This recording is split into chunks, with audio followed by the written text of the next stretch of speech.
The Drive-In Movie Feature Review is now called the Movie Marquee. Thank you for stopping by at the Drive-In Feature Movie Review Podcast. Our podcast reviews well-known movies and contains spoilers. The podcast may contain mature subject matter and mature language. Listener discretion is advised. Enjoy the show. Quiet on set. Places, everybody. And action.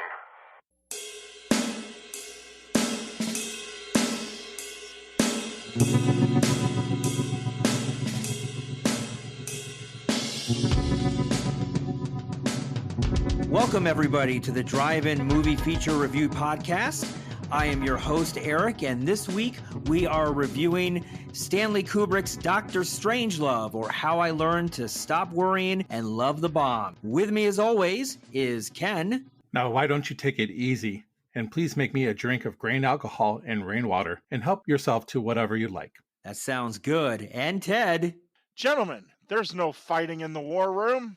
That's great advice. And I am your host this week, Eric. Mein Führer, I can walk. Of course, those are all lines from Doctor Strangelove, and that is the movie we are going to be reviewing today on the podcast. Ken, tell us a little something about some of the particulars and the reviews of this one.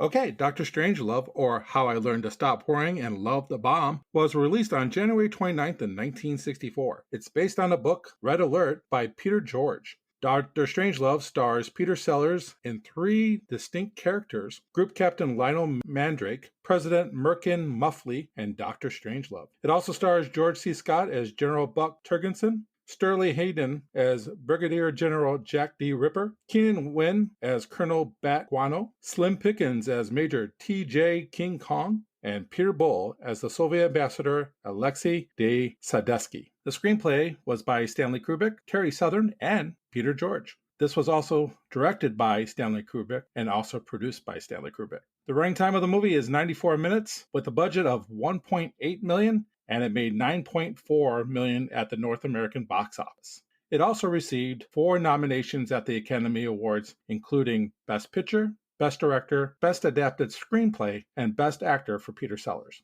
Thanks, Ken, for those particulars of the movie. Tell me a little bit about the reviews. Did the critics like this when it came out? The critics' consensus is that Stanley Kubrick's brilliant Cold War satire remains as funny and razor-sharp today as it was in 1964. It's certified fresh by Rotten Tomatoes at 98%, with a 94% audience score. Bosley Crowther of the New York Times said, "The most shattering, sick joke I've ever come across." That's a good review. Roger Ebert of the Chicago Sun-Times said, "Dr. Strangelove is filled with great comic performances, a 4 out of 4. Dave Kaufman of Variety said, "Nothing would seem to be farther apart than nuclear war and comedy, yet Kubrick's caper eloquently tackles a fail-safe subject with a light touch." And James Power of The Hollywood Reporter said, "Kubrick has shown before that he's a director of rare gifts. Dr. Strangelove brings them into full realization." And that's what I have for the reviews. Thanks, Ken. Ted, tell us a little bit about the plot of this movie.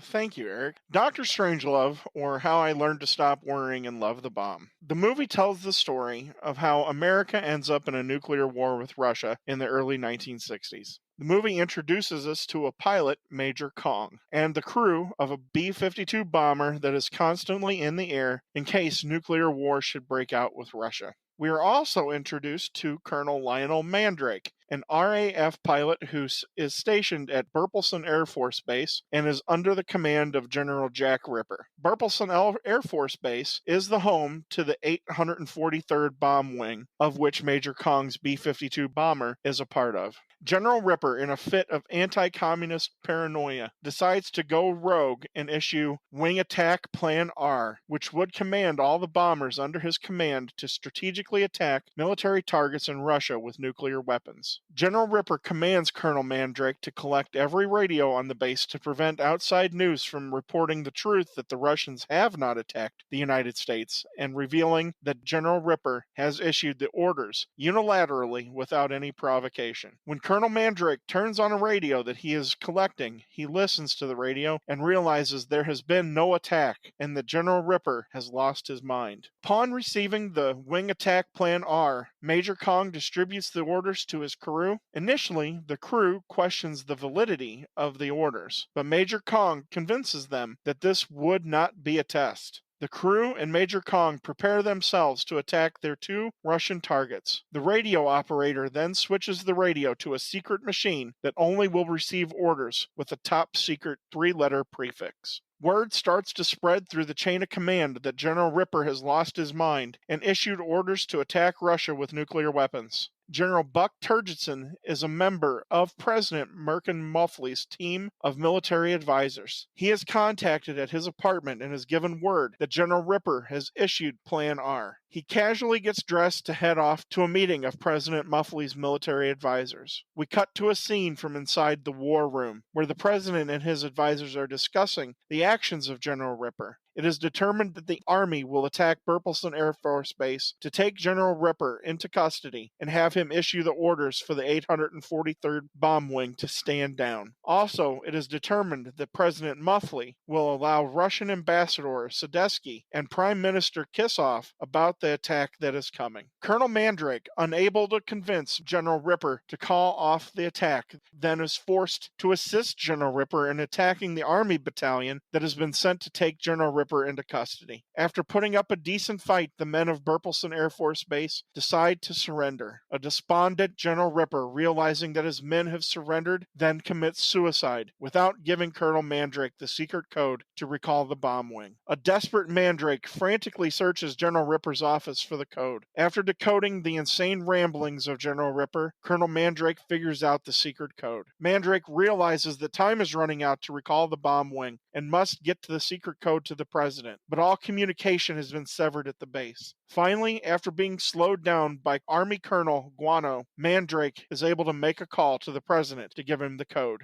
Before receiving the code from Mandrake, President Muffley informs Prime Minister Kissoff of the destination locations of every bomber of the 843rd Bomb Wing. The Russians reveal that if there is a nuclear attack, it will trigger their doomsday machine. The machine will send the entire world into a nuclear winter and all life on Earth will die. The combination of Russian attacks and the bombers receiving the secret recall code successfully stop all the bombers except for Major Kong's bomber. Major Kong's bomber was struck by a Russian missile and was damaged but not destroyed. The damage done to the bomber was enough to destroy the machine that receives the attack codes and the machine that receives the secret code to call off the attack. Damaged and losing fuel, Major Kong decides to go to the closest targeting site and bomb it. Upon arriving at the new attack site, the bomb bay doors are damaged and not working. Major Kong goes down to inspect and hotwires the doors and releases the bombs, with him writing one of the bombs out of the bomb bay. President Muffley, his advisors, and Ambassador Sadetsky all come to the realization that they cannot call off Major Kong's bomber. Knowing that the nuclear attack is imminent, they are all dejected and resigned to the fact that they will all die. An advisor in a wheelchair, Dr. Strangelove, comes out and informs them that if they all go into a series of mine shafts, they can survive the impending nuclear winter. Dr. Strangelove also advises them, with the right amount of attractive female counterparts, that they will all be able to repopulate the world after the nuclear winter is over.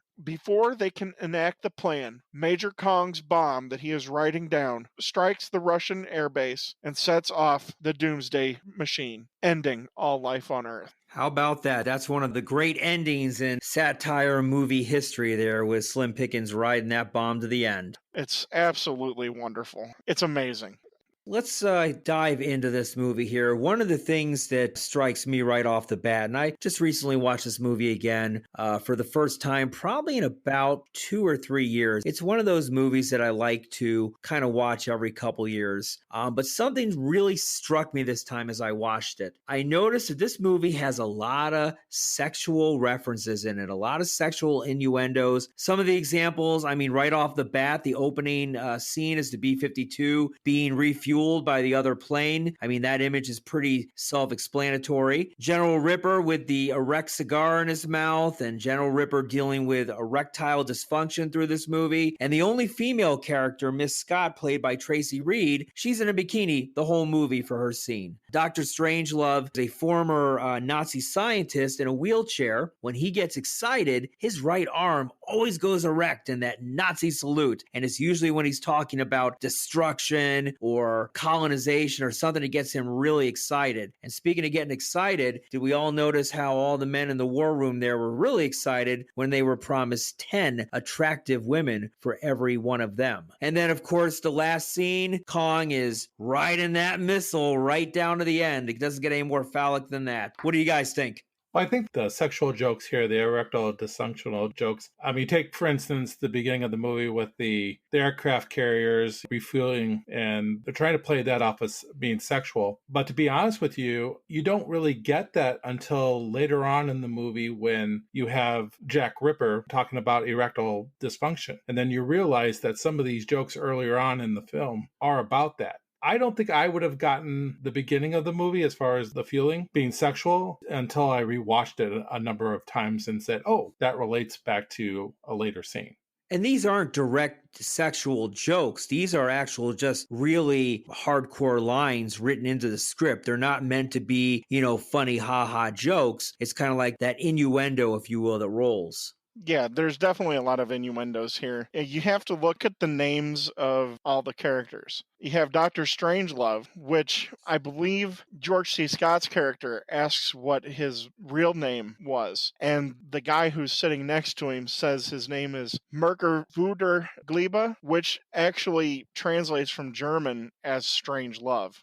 Same but thing. not Nice. strange love, a strange love. You have the ambassador, Sadesky, is basically a play off of the Marquis de Sade. And you have Buck Turgidson, and I guess turgid is a word, it was what you call an erect penis. I don't know. I had never heard that. But then you have President Merkin Muffley.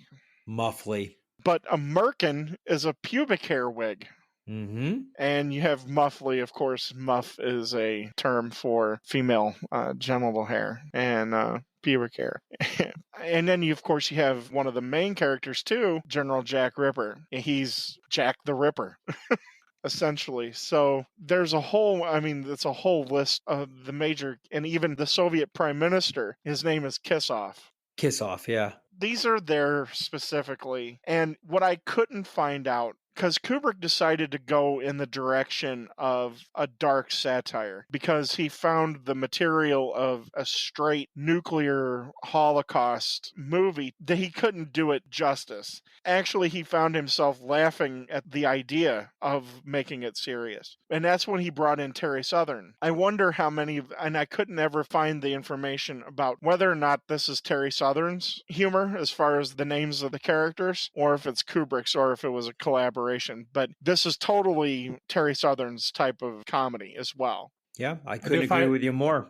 I do find it interesting that when you mentioned the cigar being erected, you see how the scar gets smaller and smaller as the movie progresses, to the point where it's very small by the time he realizes that the gig is up. And that's when he kills himself, right? And that's when he kills himself. The cigar kind of gives his level of confidence, and it just goes smaller and smaller as the movie goes on.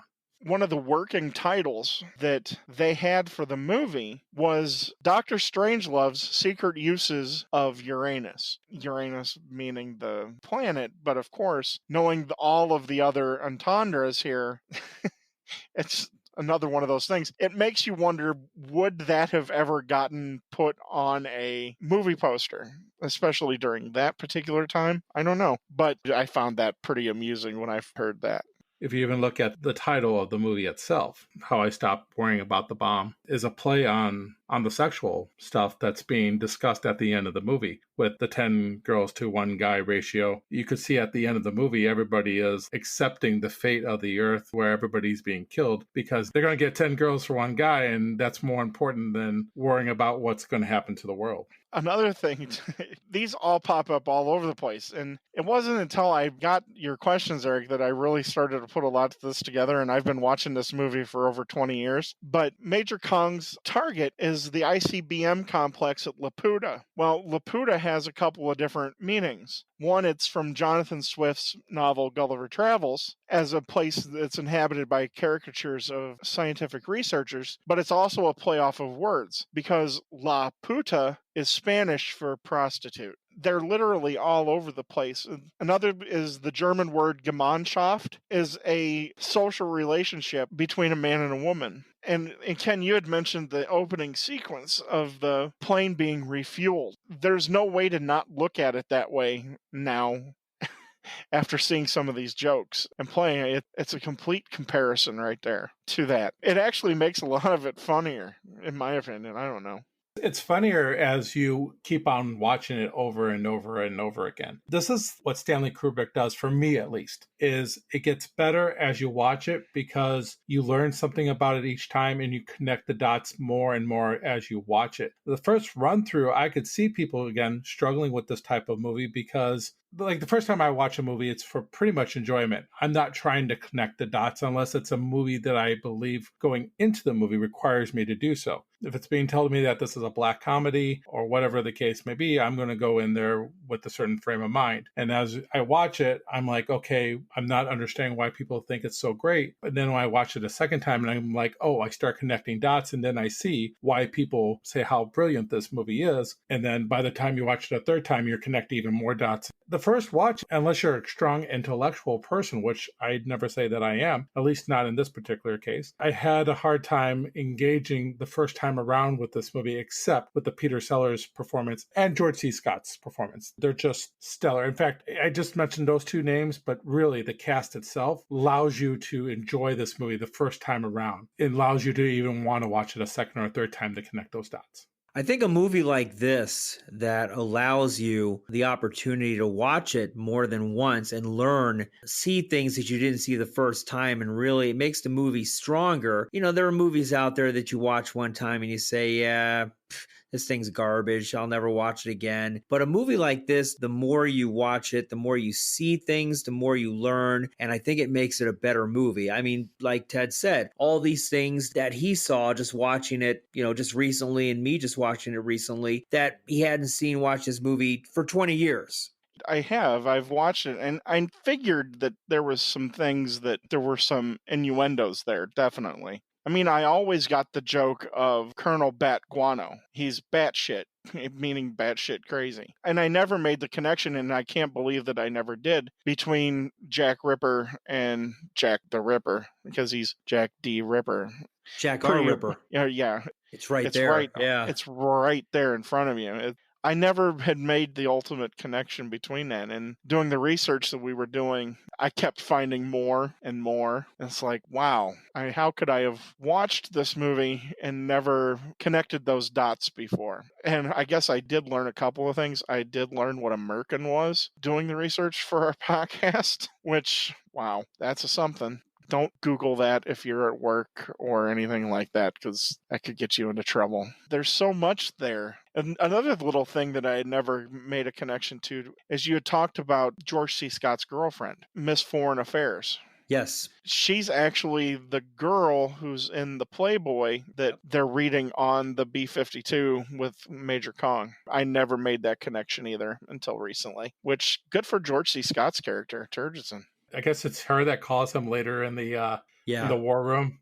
Yeah, it's like, where are you? And he's like, she thinks that he's just using her. He's like, I'm going to make my wife one day. And it's interesting how successful these films that he's had early in his career, because I do not believe they're made for audiences or the general audience in particular. I think these movies are made for Stanley, and I think it's fun to see how his mind works. But he's shown us time and time again, he doesn't care if you like his movie or not. This is all about him and what his vision is and what he wants to put out. He's not a studio director, at least not since Spartacus. This was one of those movies that, as far as Doctor Strangelove, and I think this goes forward throughout all of his future movies, when you have somebody who's of a higher intelligence that Stanley was, by all intents and purposes, some people did really think that he was of genius level IQ. His goal was to make a movie that's going to make you talk, and not just talk once, but talk after every time you've seen the movie and make you think about it. And I think he really accomplishes that here, because he uses satire in a way that is borderline brilliant, because nuclear holocaust shouldn't be funny, but yet every time I watch the movie, I laugh consistently throughout the movie. But then after everything's over, it makes you ponder some things. It's like, wow, there's a lot more going on there. And I think that might be the best satire is the satire that makes you think after it's over and really hits the point home. I don't know. What do you guys think? Well, I think with Stanley Kubrick, you look at the 80s with the release of VHS, and actually VHS and stuff like that came in the 70s, but when people started really watching it was in the 80s. And I think that's when people started recognizing Kubrick as a genius, because they could rewatch all those movies that you just talked about. In 64, you're just going to go to the theater. You might rewatch it again. You might go to the theater again to rewatch it. But in general, you're not going to see this movie again for a very long time until it somehow becomes a movie of the week thing on TV. You're not going to be able to have access to this movie until the 80s in VHS and beta, and then eventually again with DVDs and Blu-rays. It's wonderful that we have that technology now, because it allows us to take a movie like this and watch it over and over again. I mean, I watched this movie 3 times for this podcast. If I was reviewing a movie like this 40 years ago, it would be very expensive for me to watch it that many times. I agree. I mean, technology has definitely made it easier for us to really go back and review the classics before our time, obviously, but movies that our parents would see in the theaters once or twice and then move on to the next movie. We have the luxury now of DVD, Blu-ray, downloading. I mean, we can see this movie anytime we want, as many times we want, and really dissect it and dig into it. And I think that is something that we really kind of take for granted sometimes, that a lot of the reviews of the day didn't have that luxury. And now you got social media like YouTube and Facebook and podcasts that basically tell you some things that you just didn't know about the movie. And it intrigues you even more to watch it again and again based on what everybody is saying. And we didn't have that even. It's just recently, within the last 15 years or so, that we really are starting to be able to dissect all these movies even better because of the technology we have. Well, and continuing with the dissection here, Ted, you made a good point earlier in the podcast. I think we can all agree that this is definitely one of the greatest satire comedies ever made of all time. And during the writing process, Stanley Kubrick struggled to ignore the comedic overtones that were consistently in his mind. Ted, you brought that up earlier. Do you guys think that this movie would have been as successful if it was a drama and it didn't have that dark comedic overtone? A movie that came out during that time, Failsafe, I believe it came out in 63, was just a direct drama movie and not very successful. Yeah, there's no way. When this was released, right after the Cuban Missile Crisis, I mean, kids in school were still having the nuclear drills where they would hide under their desks. So this would not have been received well in any other form than a comedy or black comedy or satire. The environment was too volatile. It got to the point where the movie had to be delayed because it was scheduled for its first test screening on November 22nd, 1963. Which day President Kennedy was assassinated. Right, which would have been the original day the world stopped turning. Which, because of that, one of the lines in the movie was altered. Yeah. The original ending of the movie was supposed to be a pie fight. And during the pie fight, President Merkin Muffley takes a pie to the face and he falls down. And that then prompts General Turgidson to cry, "Gentlemen, our gallant young president has been struck down in his prime." And thankfully, Stanley Kubrick had decided to cut the scene anyway because he thought it was even too over the top for the movie he was making. There's no way, not right after Kennedy's assassination, would that stayed in the movie. But even now, if you take today's situation that we find ourselves in, we're still worried about nuclear warfare. I guess it has been a trope in a lot of action movies. One of the main ones that comes to mind would be True Lies with Arnold Schwarzenegger. So maybe it would be a little bit easier to digest now, but not in 1964.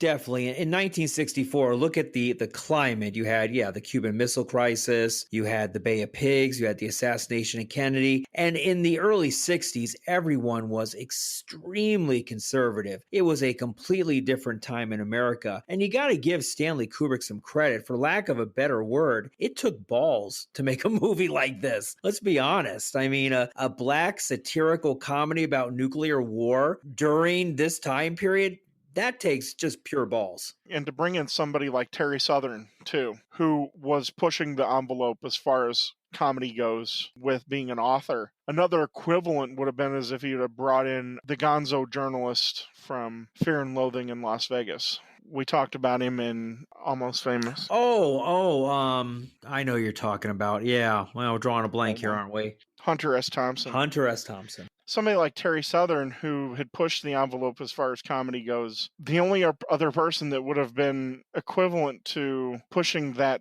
comedic envelope would have been somebody like Hunter S. Thompson, who was the gonzo journalist for what ended up becoming Rolling Stone magazine, but he had written some books prior to that, one about the Hells Angels, which prompted a movie with Marlon Brando. But to bring somebody on like Terry Southern was a big deal. He wasn't a household name across the country. People who were in those circles knew who Terry Southern was. It was a great combination between the two of them to put this movie out.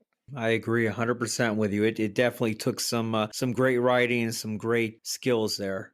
One of the requirements of Columbia Pictures was the use of Peter Sellers in this movie. I mean, he had to have several roles. That was a Columbia requirement. And of course, he worked with Peter Sellers in Lolita, and I believe he had 2 roles in Lolita, if I remember right. Yeah. So originally, Columbia wanted him to do 4 roles, and due to injury, he could only do 3. So let's go into the casting of this movie. I mean, let's look at some of these stars here. This is just a who's who of Hollywood at the time. Some great casting, and of course, James Earl Jones' first role. Yeah, James Earl Jones got his major motion picture debut because Kubrick had seen him in a play on Broadway. With George C. Scott.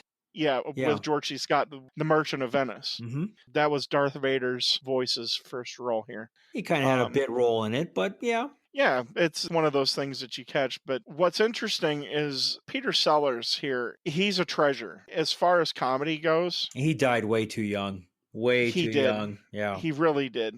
And this is one of my favorite, well, you call it a role, but essentially he has 3 roles here. Each one of these characters is so different. And he was filming another movie. He only had like 4 weeks to film all of his stuff. Yeah, he was filming one of the Pink Panther movies. Yeah, when you talk about genius actors, to be that smart and that versatile, that you can play those complex characters that he plays here in Doctor Strangelove in that little bit of time, it's amazing. Amazing isn't even a real good term. You're in awe of him. And when he's on screen, you know that it's going to be good. And the dynamic of the 3 characters is so completely different. Imagine if he ended up playing that 4th character as Major Kong. Well, that 4th character, that was a situation where he actually got hurt while on the rocket. I think he fell out of the plane, if I remember right.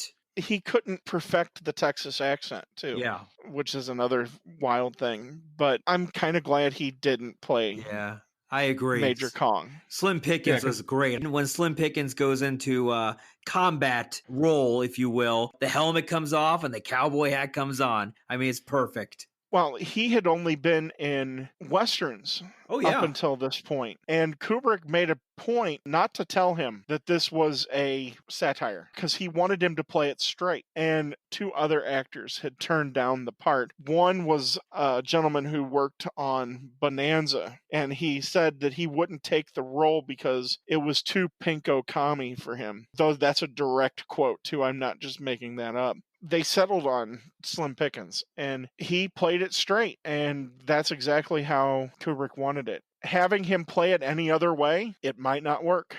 Yeah, they said he never left the country before. They had to rush and get his passport. Yep. And he is pitch perfect because he's the only serious person in the whole movie. Everybody else is either crazy or on the verge of being some form of crazy. But you have him, and he is dedicated, and he's going to do his job. I like Slim Pickens here. And of course, his final image of him riding the bomb has become more than iconic. It's one of the most iconic pictures in movie history. You take Slim Pickens, and then his real name is Louis Lindley. And he got his name at a rodeo because people would look at him and say, well, this is Slim Pickens here. And so he took that as his stage name. So I thought that was kind of interesting. Like you say, at the end there, he's riding the rocket down below and he's straddling it like he's in a rodeo. So I thought that was kind of a cool connection in that sense. And then talking about Peter Sellers, take a look at the different roles that he plays. I love how they're so distinct in each one that he plays. I mean, you don't even have to worry about the makeup. It's not the makeup, it's the performance. He dives right into it. And if you look at the president situation first, and you look at him and George C. Scott going back and forth in the war room, and he is everything that a president should be. He's demanding, but then when he's talking to the Russian Premier Kissoff, it starts becoming more of a wife husband kind of nagging type of deal. Right. He loses that strength that he has in the war room, and he's like stuff like, don't tell me that I'm not sorry. I'm just as sorry as you. They just go back and forth with this. But my favorite part of that whole thing that gets me every time is, well, Alexei, of course I want to call you for other things as Exactly. well. Yeah. Exactly. You only call me when bad things happen. And that's what's wonderful about these performances, is that he can change it up at any moment. And so the president actually almost comes off as being multiple roles in itself. Then you have how the president reacts towards the end when we're told about the 10 women to 1 ratio. Because at the beginning, he's afraid about being known as the guy who's commit all these murders. He doesn't want to be compared to Adolf Hitler. Well, there's only going to be 10 to 20 million tops dead. Yeah. And I just love how George C. Scott says that. He's just like casual, nonchalant. He's like, come on. Depending on how the breaks go. Right, right. Yeah, he just says, he's chewing that gum. George C. Scott is always going to town on that gum, yeah. He goes through gums like people go through like cigarettes. And then when he is Mandrake, it's perfect. The accent is perfect. He comes across that he belongs in that role. It's just amazing where he goes with Mandrake. Then when he finally finishes it off with Strangelove, it's the over-the-top, crazy ex-Nazi scientist, it sounds like. When he gets excited, has to do the Nazi salute. It's over the top, but it's also not to the point where it's too much. Well, he had to tone it down.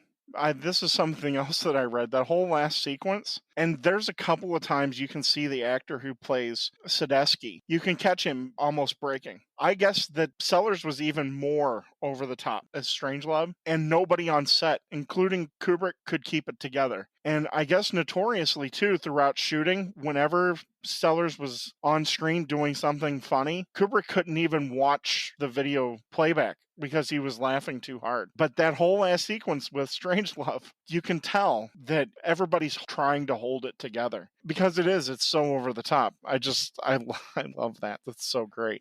Do you think this movie is like Kubrick's prior movies and some of his more recent stuff where he has these guys do 20, 30, 40 takes? Oh, yeah, they are. Yeah. In fact, Sim Pickens was very upset with how many takes he had to do. He was very frustrated. Peter Sellers was also frustrated, from my understanding. George C. Scott, talking about keeping it all together. George C. Scott, in that one scene where he trips and falls, that's not in the script. He accidentally tripped and fell. And if you see how it's cut off, he starts laughing at the end. You could see a little grin on his face starting. He kept it together enough to finish the line. And then you could see right there at the end, him having a little smirk going, getting ready to laugh. But Stanley decided he wanted to use that.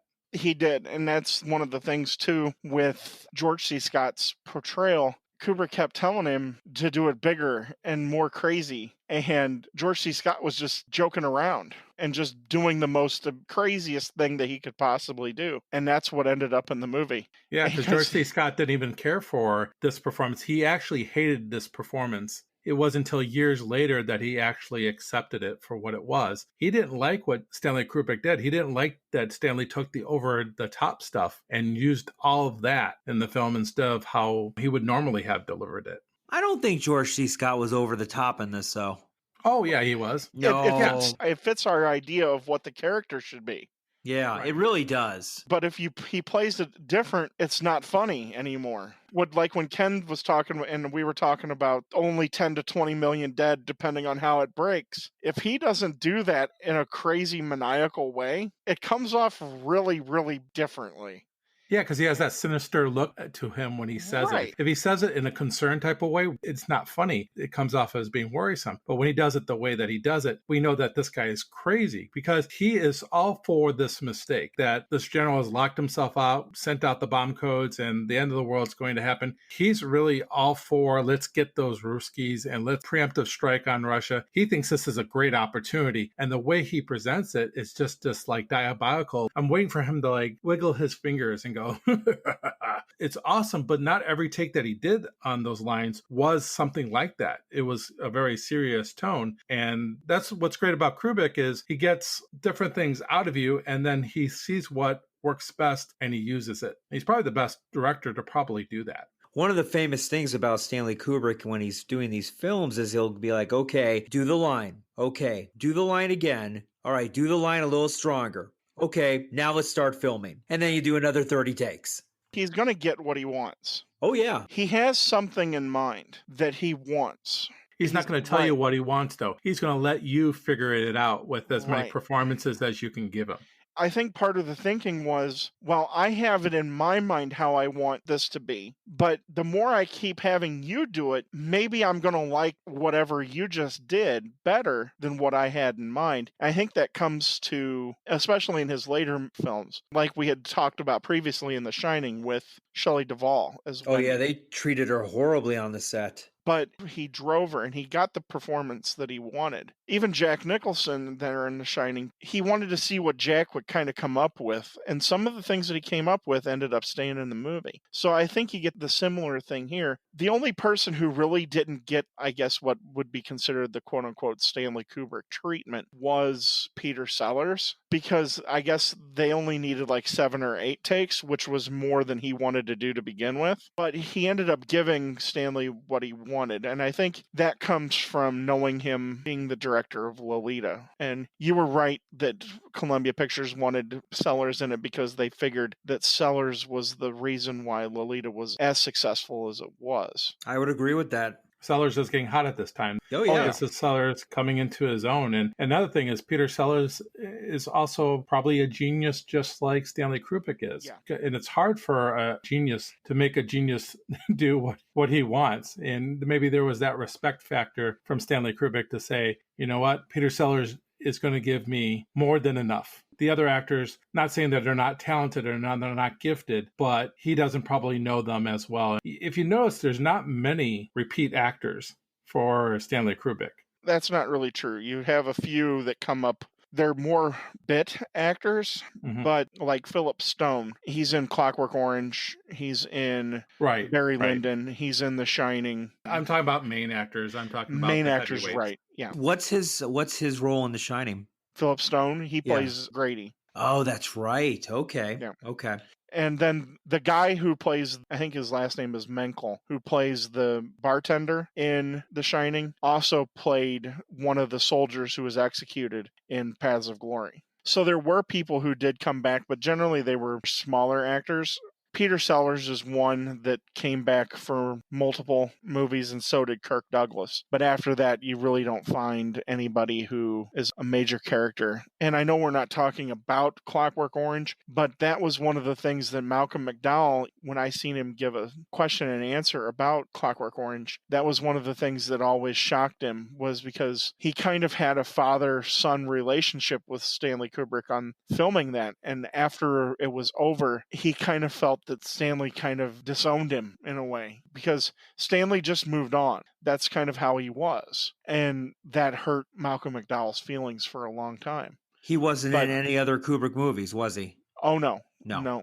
You hear actors say that there's kind of a father-son type of relationships going there. I think why actors might not go back is how many actors really want to do 50 to 100 takes on a film, or even 20 to 30 takes. Those things can really strain a relationship. I think he's an actor's director to a certain extent. I think he allows the actors to contribute to the film itself in a way that they don't even know. It's like the Karate Kid when he's like painting the fence up and down. And he doesn't realize that by doing what he's doing, it's going to make the film better, even though there's that repetition over and over and over again. Right. And it's like with George C. Scott. George C. Scott felt betrayed in a way because of the takes that ended up being used. And they were close on the set, too. A lot of the decisions that were made about the direction that Buck Turgenson's character went stemmed from arguments that Scott and Kubrick had, and how they would resolve it was they played chess. Because I guess George C. Scott was a master chess player as well. And of course, Stanley was a master chess player. But Kubrick beat him most of the time. Oh, yeah. Yeah. Yeah, because he was a chess hustler as a kid in New York. They had a relationship, but what I found interesting is when you talk to most of the actors, or when you see them talk about working with Stanley, they all, after the fact, have an appreciation for what he got out of them, even though they might not have liked it at the time. There is one other character that we've talked about, George C. Scott's Buck Turgidson, and we've talked about the great Peter Sellers. Sterling Hayden, he's another major actor that comes back for multiple Kubrick movies. He was in The Killing by Stanley. So he came back for Strangelove. His character here of Ripper, it's almost pitch perfect for how it needs to be. Because you believe that he believes that there is some logic to what he's doing, even though he's completely off of it. He's completely gone at this point. He's completely lost his mind.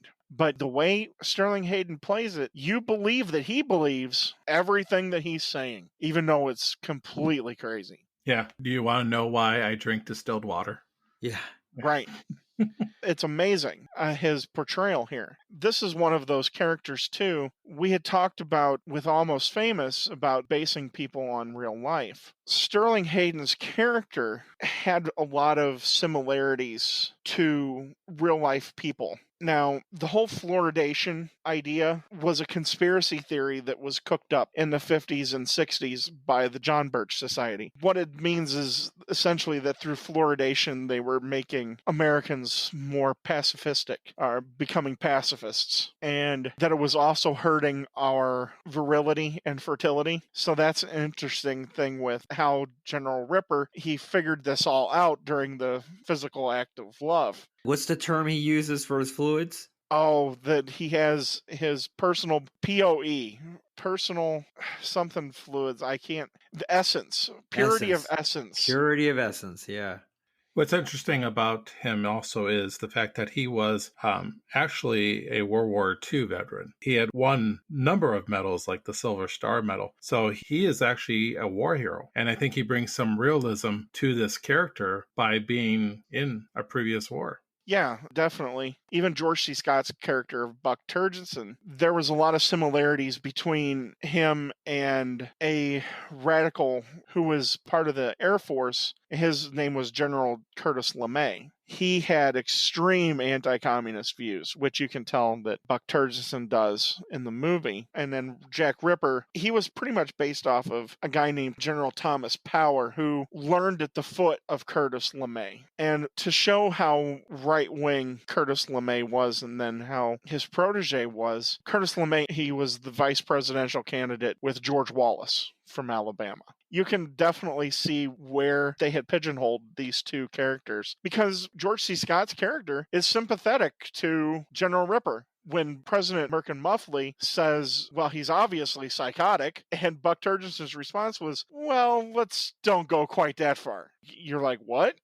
So you know that these two guys are on the same path, but it's interesting how they took pieces of different people and made these very complex characters. Turgidson was hoping that Ripper would do something like this. Maybe he knew that Ripper was off his rocker already and that this would give him an opportunity to go after the Russians. Right. George C. Scott also played George Patton. Right. In the movie Patton. And Patton actually said at the end of World War II that we were possibly fighting the wrong enemy, which got him into a lot of trouble, which Patton never shied away from being in trouble. And Patton was killed in a Jeep accident the year after World War II. Yeah. Old theory on that one. Depends on how far down the rabbit hole you want to go, Alice. I know. Not this podcast. That's a completely different podcast. Well, it's interesting. You also have the Ripper character saying things like, back in the past, you should take the war out of the general's hands. But he was like, we should take this out of the politicians' hands, is what he's saying now. But I feel like that's the same thing that Turgidson is saying, too. He doesn't feel that the president is qualified. And that was this is right out of the time, because that is what the people who were in the inner circle of the Joint Chiefs of Staff, that's how they felt about Kennedy. So there's a lot of real life stuff going on with some of those statements, because a lot of these guys like LeMay were extremely upset with how the Bay of Pigs invasion went, that they weren't able to oust Castro. And it was Kennedy's decision to pull the support. But then also, too, it can go on to Lyndon Johnson. The whole idea of let's take the war out of the politicians' hands. That's a Vietnam sentiment, 100%. If you talk to any Vietnam veteran who served in Vietnam, that was their sentiment. A lot of these things are really based in reality, which, like we had said earlier about if this was a serious movie, I don't know if by government standards they would have let this movie out, because it really is not pulling the curtain back completely, but you have to remember this is a time before the news media prior to Watergate didn't really talk about what went on behind the scenes. And this was a lot of inside sentiment. Yeah, I mean, prior to the Pentagon Papers, really, the media just kind of fell in line with the government. Right. There wasn't any reporting of the affairs that John Kennedy was having. And now it would have been front page news on every website across the globe. But back then it wasn't talked about. It wasn't talked about that Franklin Roosevelt had an affair. And Roosevelt's wife. Well, there's a lot of discussion about that as well. Is that another rabbit hole? No pun intended. No pun intended. Thanks, Sir Stanley, for the innuendo. I do love my conspiracy theories. You know, some of these things, the John Birch Society, they proffered in conspiracy theories. That was their currency, the whole fluoridation idea. And you'll hear that every now and then still pop up from time to time from people like Alex Jones. Just look at people from good old jolly England and our age group versus people from the U.S. You look at their teeth, it's pretty obvious because the English had no fluoride in their water whatsoever. Exactly. And yes. and that's all this was. Thank you. And this was a conspiracy theory that they had cooked up. But the John Birch Society, I know it's funny to joke about them. For quite a long time, they were pretty scary people. They were as scary as the militias are now. Like we were saying, too, that had to be handled in a funny sort of way, in a very black, dark sense of humor way. Because straight up, wow, you're blowing people's minds and they're not going to watch it. It's a completely depressing movie at that point. Yeah, it definitely had to be kind of a black comedy, tongue-in-cheek kind of style. This isn't the movie you go watch at the theater and you have those laugh track moments. It's one of those things you kind of laugh a little bit internally while you're watching it. If anybody would be able to make a serious movie, it would be Stanley Kubrick on this topic, and it'd be successful. The guy is a genius, and the guy knows how to work things, but he did the right thing by making this satire, making this a comedy. But at the same time, it is serious. It is a serious film. I already said this. The first time you're going into this movie, you're not going to get most of the jokes until you watch it again and again and again. So that first time, most people are probably going to take this as a very serious type of film, with certain exceptions. Of course, my favorite part is when they're in the airplane, they're opening up their survival kit. And now that's funny. You have the gun and you have the ammo, and the first number of things sound very good. And then all of a sudden you get a condom. And then you get the mini little Bible with also the Russian speaking guide. It's the Russian speaking guide.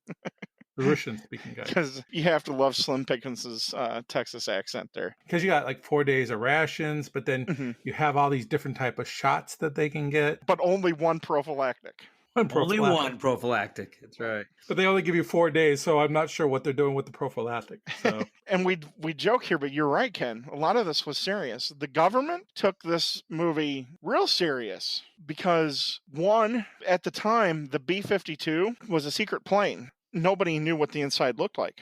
Well, there was an obscure article in some airplane enthusiast magazine, and they showed one shot of the inside of a B-52. It was like one of the only pictures produced inside of a B-52. And he recreated the inside of a B-52 so accurately, the United States government wanted to know how he was able to recreate it that close. Like they got scared that he knew something, that he had a quote unquote, I guess, a spy on the inside. It goes back to that 2001, the moon landing, and how that all looked. If you go down that conspiracy rabbit hole, Alice, yeah, the government said you could produce this movie, but we need you to do this work for you. I don't believe that. But one of the other things that happened is the beautiful shots that are taken from the plane at the beginning. All of those are shot over Greenland. And it just so happened, and here again, one of those things, was it a coincidence? Most likely, but it's what if it wasn't? One of the shots from the plane that they were using to film captured a military installation that was top secret. And they sent some planes up. And they were not happy at all. It's little things like that, because we had talked previously too about controversy with Stanley Kubrick.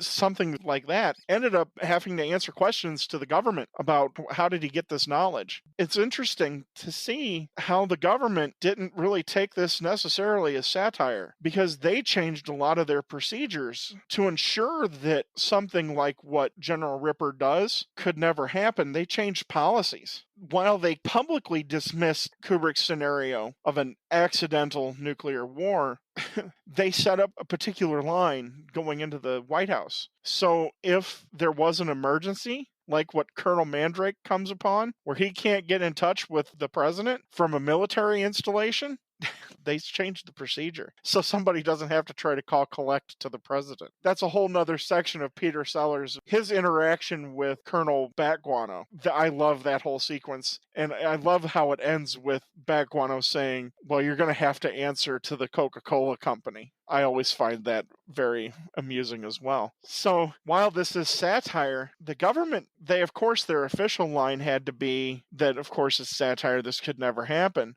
But they put checks and balances in place to, maybe we should look to make sure something like this doesn't happen. And that goes back to when your satire is that on point, you know you've done something amazingly correct, because it has real world effects. A lot of this stuff, too, wouldn't have been able to be done without the paranoia of the Cold War, because it was raging at this time. You're looking at the height of Cold War paranoia with Dr. Strangelove. They look at Stanley Kubrick, and the reason why he's able to probably get all this is I heard that he read something like 70 books on the arm race. I mean, when he gets himself into a movie, he learns everything he can about the subject. He's obsessed. And so when he does release something, people are like, how do you know all this? Well, he does his research. He reads and he reads and he reads and he reads some more. And then he puts it out there. He takes that knowledge, and we already said how much of a genius he is. He takes everything he reads and he's able to put it together in a way that's so realistic that it shocks you,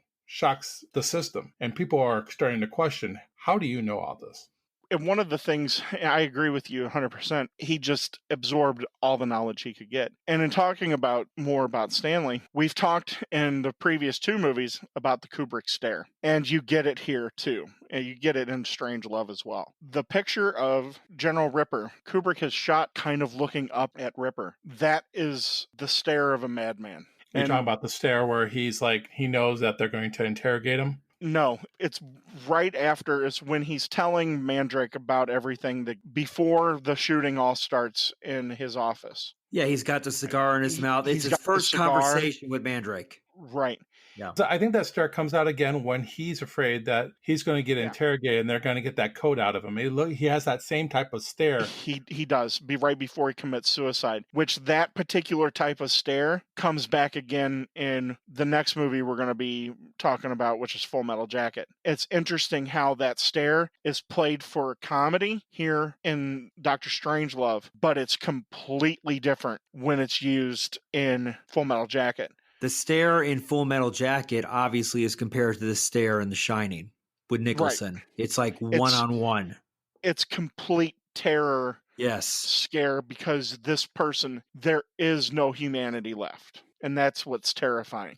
So stay tuned for that one, folks. But that picture, while it's not my favorite part of The Shining, the view of when Jack has his hands against the door of the pantry that he's been locked in, and Stanley shooting that up, looking at his face. You get that similar thing here with Sterling Hayden and Ripper. And I love that photo. And that's part of how he got his start as a photographer. So you get those moments it's almost perfect. He's perfectly framed there, and something has dislodged in his mind, and he's not hinged anymore, but he believes that he is. It's one of those moments that I only get with a Kubrick movie. So I got a question about this movie. At the end of this movie, what is the Soviet ambassador doing? Is he taking pictures? Is He's he taking pictures. initiating? He's still taking With his pictures. watch. His watch has the camera in it. Yeah. It just seems like right there and then, like within a minute, everything blows up, and we don't know exactly what happened. He doesn't know that.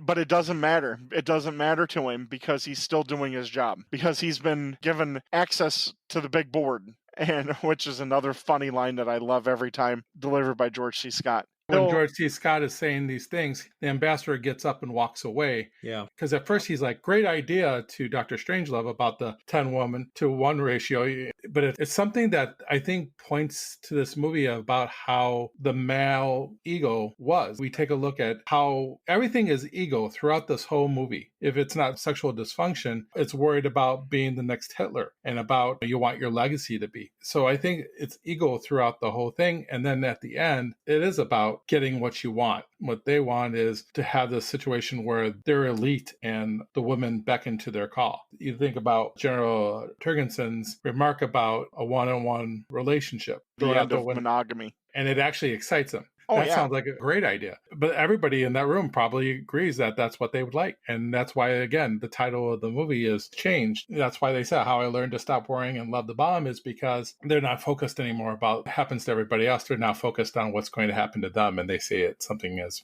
being beautiful in their eyes. You're exactly right on a lot of points that you just made. But there's been a lot of psychology articles and books written about the psychology of war and essentially how it's just male-fueled aggression. Essentially, I can't remember where I saw it before, but it was like the amount of stripes on your arm is how many penises do you have on your arm? Because that's the male sign of fertility, was what ends up being the stripes on an army person's arm. But which could really explain all the sexual innuendos in this movie. Yeah. Clearly. The whole idea of war has a lot of that in it. I'm thinking of the old George Carlin jokes that I can't say.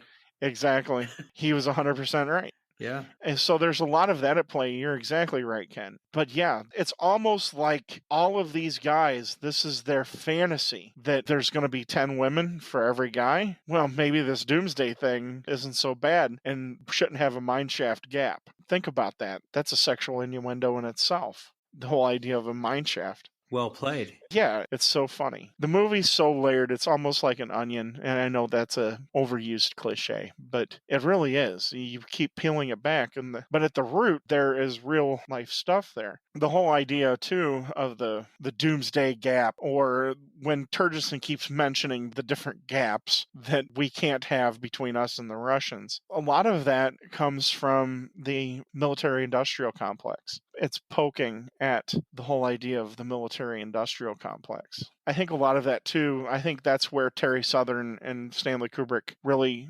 connected in that sort of way, because very similar points of view when it comes to that sort of thing. Do you guys think this movie holds up well for like today's audiences? Do you think it's a political satire that really holds up well, that people can relate to still in today's society? I do. I really think it does.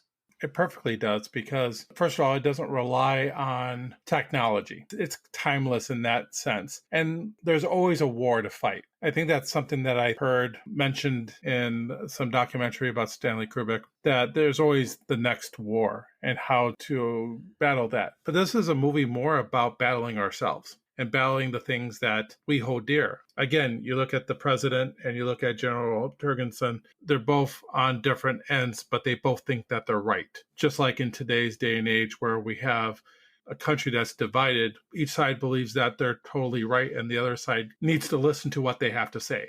Because refrain, Ted, refrain.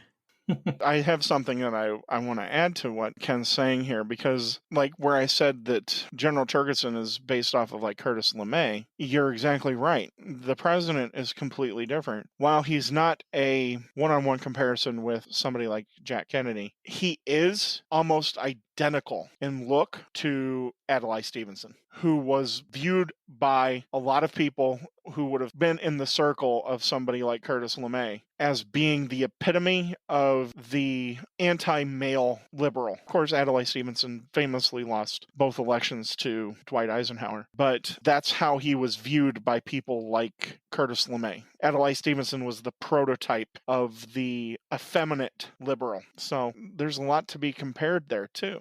Well, Dwight Eisenhower, obviously a World War II general and war hero. Yeah, complete opposite. Yeah, it's a good point. Yeah, it really is. But then at the heart, though, like Ken has mentioned, at the end, the president's even kind of on board. Everyone's on board with the whole idea. So are these guys of this ilk? Are they really different at the end of the day? But you're right, Ken. There's a lot of comparisons there. And you're right. There's always a war to be fought. This movie holds up. There's always room for satire to hold up. This isn't a snapshot of a particular time. Until there's a time where we don't have nuclear weapons that are pointed at each other, once those are gone, then maybe, yeah, we could discuss later on down the line that maybe this doesn't hold up. But as long as there's nuclear weapons in the world and they're pointed at each other, it's always going to hold up that way.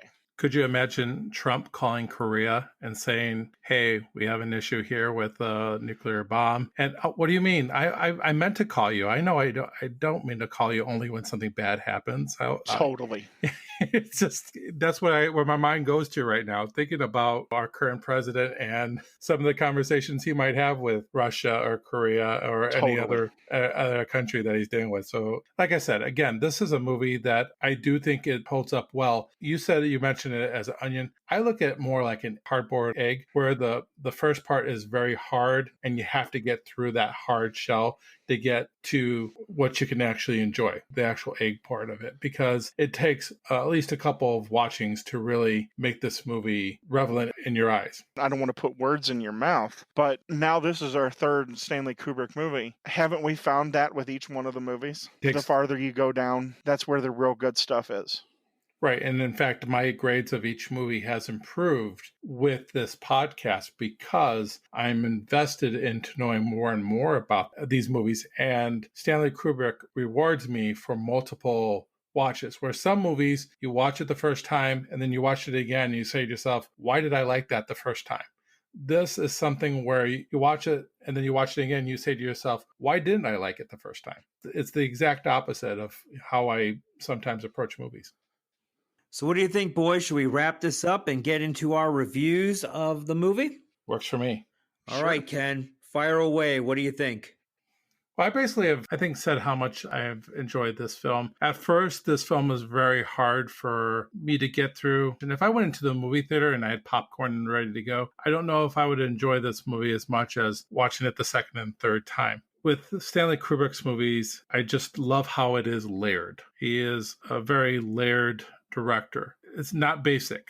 You ain't going to get a basic movie with Stanley Kubrick. And I've learned to kind of enjoy that. Coming into this month of Stanley Kubrick, I was kind of going, oh no, I'm going to have to go through these movies. These movies are movies I only kind of watched once because it didn't catch me the first time. But then watching it again for this podcast made me realize how wonderful these movies can be. Peter Sellers is just amazing in this movie. I am drawn with Peter Sellers and George C. Scott. I love George C. Scott, and I'm not a big George C. Scott fan, to be honest with you guys. Been always a Peter Sellers fan. I love the Pink Panther movies. I like the movie being there. I really appreciate Peter Sellers, but I did not appreciate George C. Scott as much as I do with him in this movie. And I think these two performances, especially for me, allow me to watch it a second and third time. So if I didn't have the podcast, let's just say, and I didn't have to watch it again, I would come back to watch this again for Peter Sellers and George C. Scott.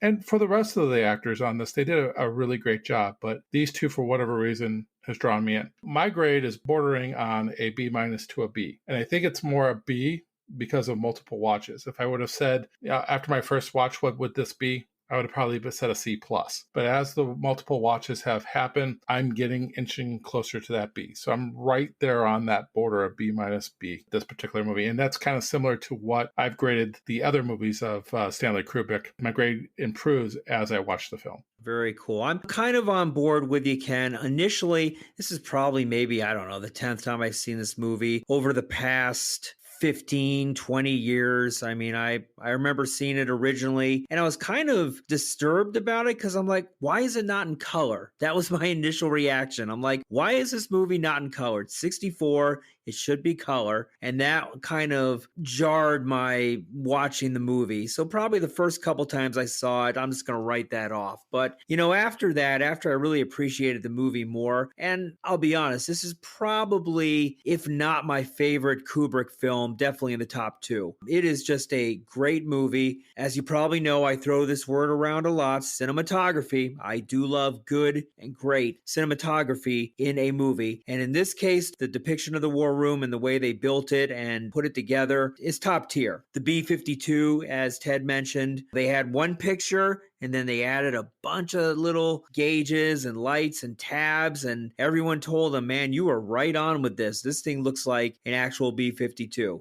It's a great movie. I love the cast. There's really not too much I can say that's bad about this movie. There's a few slow scenes in it here and there, but overall, every time I watch it, I dig something out that I didn't see the last time. I give this movie a B+.